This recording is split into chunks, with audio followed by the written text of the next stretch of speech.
اپنے اعصاب پر قابو پا لیا، پھر اسی باوقار لہجے میں شمس الدین ابن مقدم سے مخاطب ہوا، اگر آپ اجازت دیں میں اس خط کے ٹکڑے اپنے ساتھ لے جاؤں۔ ہماری خواہش تو یہی تھی کہ صلاح الدین خود ہمارے دربار میں حاضر ہوتا اور درخواست پیش کرتا، پھر ہم اس کی آنکھوں کے سامنے یہی عمل دہراتے۔ شمس الدین ابن مقدم کی روحانیت کی کوئی انتہا نہیں رہی تھی، پھر بھی ہمارے سکون کے لیے کافی ہو گیا کہ وہ اپنی نظروں سے اپنی تاریخ کا انجام دیکھ لے۔ صلاح الدین ملک عادل آہستہ آہستہ آگے بڑھا اور اس نے صلاح الدین ایوبی کے خط کے تمام ٹکڑوں کو جمع کیا، پھر انہیں شدت جذبات کے ساتھ بوسہ دیا۔ خط کے اس احترام کی وجہ یہ تھی کہ سلطان صلاح الدین ایوبی کے مکتوب کی ابتدا اللہ کے پاک نام سے ہوئی تھی۔ پھر جب ملک عادل واپس جانے لگا تو شمس الدین ابن مقدم نے پکار کر کہا، صلاح الدین سے کہہ دینا کہ فطری طور پر احسان فراموش اور لالچی ہے، اسے ملت اسلامی کے اتحاد سے کوئی دلچسپی نہیں ہے، وہ اس بہانے اپنے آقا کی سلطنت کا قبضہ کرنا چاہتا ہے، مگر ہم جیسے وفادار مملکت کے جیتے جی اس کا یہ خواب پورا نہیں ہوگا۔ سیف الدین ملک عادل نے ابن مقدم کی بات ضبط و تحمل کے ساتھ سنی اور دربار سے خاموشی کے ساتھ نکل گیا۔ اس کے بعد شمس الدین ابن مقدم نے ایک اور چال چلی۔ مجد الدین ابن دایا سلطان نور الدین زنگی کا معتمد خاص تھا۔ سلطان عادل کی وفات کے بعد ان کی اہلیہ رضیہ سلطان نے مجد الدین کو اپنے کم سن بیٹے ملک سالہ کا نگراں اور اتالیق بنا دیا تھا۔ شمس الدین ابن مقدم اور امیر حسام الدین حسین اچھی طرح جانتے تھے کہ مجد الدین کو کسی بھی قیمت پر خریدا نہیں جا سکتا۔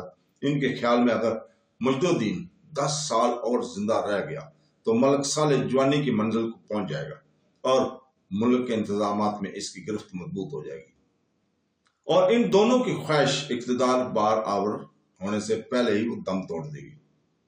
مجد الدین صرف سیاسی امور ہی کا ماہر نہیں تھا، بہترین سلار بھی تھا۔ وہ دن کے وقت ملک سالہ کی شاہ سواری، تیر اندازی اور شمشیر زنی سکھایا کرتا تھا، پھر رات کے وقت کئی گھنٹے اس موضوع پر طویل تقریریں بھی کرتا کہ ایک کامیاب حکمران میں کیا کیا صفات ہونی چاہیے۔ خاندان نوریہ سے مجد الدین کی وفاداری شمس الدین ابن مقدم اور امیر حسام الدین حسین کے لیے ایک مستقل خطرہ بنی ہوئی تھی۔ آخر ان دونوں ہوشکار اور نمک حرام امیروں نے مجد الدین، اس کی بیوی اور جوان بیٹوں کے ساتھ اسے قتل کرا دیا۔ جب یہ پورا گھرانہ گہری نیند سویا ہوتا، اس اجتماعی قتل سے پورے دمشق اور شام میں دہشت پھیل گئی۔ دمشق کے سرکاری کارندوں نے مجد الدین اور اس کے اہل خانہ کے قتل کی تحقیق شروع کی، مگر وہ قاتلوں تک پہنچنے میں ناکام رہے، کیونکہ یہ ایک مکمل اور پرسرار منصوبہ بندی تھی جس کے نقاب کشائی کرنا بہت آسان کام نہیں تھا۔ سیف الدین ملک عادل مصر پہنچ چکا تھا اور اس نے بڑے بھائی کی خدمت میں اس خط کے ٹکڑے پیش کر دیے جسے شمس الدین ابن مقدم نے دربار چاک قرار ڈالا تھا، اور اس ذلت امیز سلوک کے بارے میں بتا دیا جو اس کے ساتھ روا رکھا گیا تھا۔ صلاح الدین ایوبی کے ہاتھ میں اس کے اپنے خط کے ٹکڑے تھے جنہیں وہ بار بار دیکھ رہا تھا، اور چہرے پر گہری انداسی چھائی ہوئی تھی۔ پھر وہ اسی حالت میں اٹھ کھڑا ہوا۔ پھر جب صلاح الدین ایوبی امام شرف الدین کی خانقاہ میں داخل ہوا تو اس وقت کئی معززین شہر امام صاحب کی خدمت میں حاضر ہوئے تھے۔ صلاح الدین ایوبی کو دیکھتے ہوئے تمام لوگ اٹھ کھڑے ہوئے۔ میں انتہائی معذرت خواہ ہوں کہ آپ حضرات کی مجلس میں خلل انداز ہوا، مگر میں مجبور تھا کہ امام صاحب کی خدمت میں اہم ترین مقدمہ پیش کرنا تھا، اس میں کسی قسم میں تاخیر نہیں کی جا سکتی تھی۔ صلاح الدین ایوبی کا لہجہ کس قدر عاجزانہ تھا، وہ ہمیشہ علماء کا احترام کرتا تھا، اور اس وقت امام شرف الدین کی خدمت میں بیٹھے ہوئے تمام حضرات مصر کے بڑے بڑے عالم تھے۔ مصری علماء صلاح الدین ایوبی کی بات سن کر فوراً ہی امام شرف الدین کی مجلس سے اٹھ کر چلے گئے۔ صلاح الدین ایوبی نے فوراً ہی اپنے خط کے ٹکڑے امام صاحب کی خدمت میں پیش کر دیے اور عرض کی، یہ ہے میرے اس خط کا جواب جو میں نے امیر شمس الدین ابن مقدم کو تحریر کیا تھا۔ زبانی گالیاں الگ ہیں جو مجھے غلام زادہ ہونے کے حوالے سے دی گئی ہیں۔ یہ کہہ کر صلاح الدین ایوبی نے امام شرف الدین کو اس ملاقات کی مکمل تفصیل سنا دی، جو اس کے چھوٹے بھائی سیف الدین ملک عادل اور امیر شمس الدین ابن مقدم کے درمیان دربار شام میں ہوئی تھی۔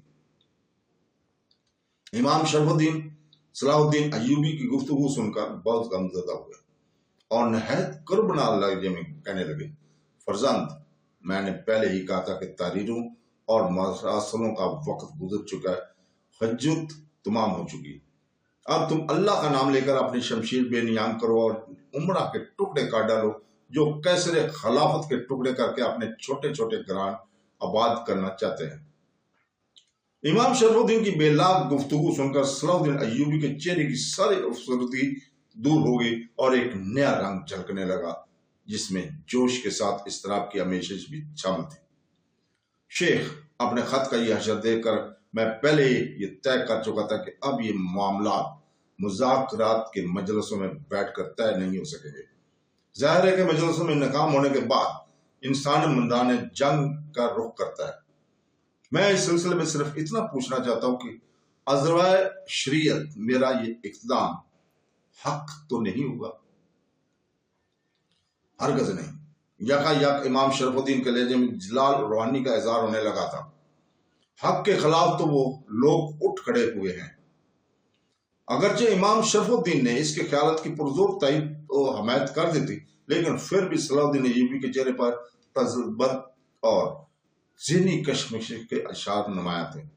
کچھ دیر خاموش رہنے کے بعد صلاح الدین نے انتہائی مؤدبانہ لہجے میں عرض کیا، شیخ محترم، میں اس نازک ترین معاملے میں آپ کی زبان مبارک سے واضح دلیل سننا چاہتا ہوں۔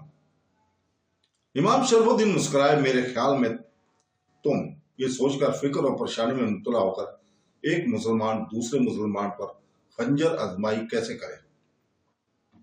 تمہاری اس ذہنی الجھن کا منطقی جواب یہی ہے کہ جب مسلمانوں کے ایک گروہ مرکز سے جدا ہو کر ذاتی ہوش اقتدار میں مطلع ہو جائے تو اس جماعت کو مفسد، سرکش اور باغی قرار دے دیا جاتا ہے۔ عامة المسلمین اور اسلامی سلطنت کے مفاد میں ایسے تمام لوگ سزا کے مستحق ٹھہرتے ہیں۔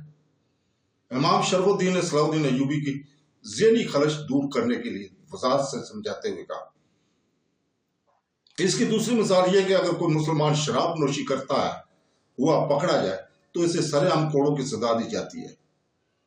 اس صورتحال میں سزا دینے والے بھی مسلمان ہوتے ہیں اور سزا یافتہ انسان بھی کلمہ گو ہوتا ہے۔ فی الحال تم یہی سمجھ لو کہ شامی عمرہ جو ہیں اس میں شمس الدین ابن مقدم اور حسام الدین حسین نے سرے عام شراب پی لی ہے اور ان کا جرم ثابت ہو چکا ہے، اس لیے تم پر لازم ہے کہ تم ان دونوں پر کھلے میدان میں حد جاری کرو تاکہ دیکھنے والے کی عبرت حاصل ہو، اور وہ لوگ شراب پینے کی شدت خواہش رکھتے ہیں ان کا یہ جذبہ عیش کوشی تکمیل سے پہلے فنا ہو جائے۔ امام شرف الدین کی یہ دلیل سن کر صلاح الدین ایوبی مطمئن نظر آنے لگے۔ پھر جب وہ درسگاہ سے اٹھ کر جانے لگے تو امام شرف الدین اسے رخصت کرنے دروازے تک آئے اور آخری ہدایت کے طور پر بولے، تم ان ساری باتوں کو میرا فتویٰ سمجھو۔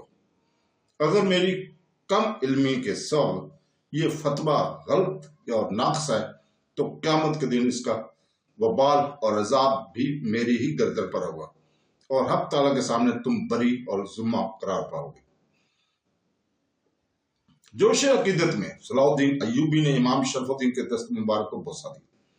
دلوں کا حال تو اللہ ہی جانتا ہے، اگر تمہارے دماغ میں بوئے اقتدار موجود ہے تو پھر میں بری الذمہ ہوں، اپنے اعمال کے ذمہ دار تم خود ہوگے۔ میری دعائیں اس وقت تک تمہارے ساتھ رہیں گی جب تک تم حق پر قائم رہو گے۔ یہ سنتے ہی صلاح الدین ایوبی پر گرہ طاری ہو گئی۔ تو دوستو، اس کے ساتھ ہی اجازت چاہتے ہیں کل تک کے لیے۔ کل انشاءاللہ تعالی ہم اسی وقت آپ کے سامنے پھر حاضر ہوں گے نئی قسط نمبر 38 لے کر۔ اللہ حافظ۔